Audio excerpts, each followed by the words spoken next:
Hey guys, ఇదైతే royal dessert safari అనమాట దుబాయ్లో. ఆల్మోస్ట్ దుబాయ్ వాళ్ళందరికీ తెలిసే ఉంటుంది దీనికోసం. అండ్ ఈ సఫారీ వచ్చేసి మనకి 1 అవర్కి 150 దిరమ్స్ తీసుకున్నారు వాళ్ళు.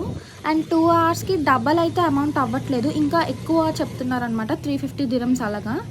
ఇదైతే మనకి ఇండియన్ కరెన్సీలో 1 అవర్కి 150 దిరమ్స్ కాబట్టి ఇండియన్ కరెన్సీలో 3600 మనకి పడ్డది 1 అవర్కి అయితే ఈ సఫారీ రైడ్ అనేది.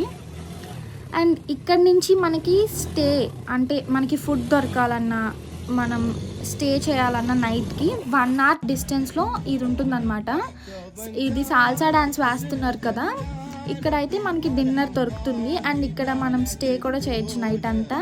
అండ్ అంటే మన ఇండియాలో రెస్టారెంట్స్లో అయితే క్రికెట్ పెడతారు ఎంటర్టైన్మెంట్ కోసం. సో దుబాయ్లో అయితే ఇలా అనమాట, మనకి ఎంటర్టైన్మెంట్ కోసం సాల్సా డ్యాన్స్.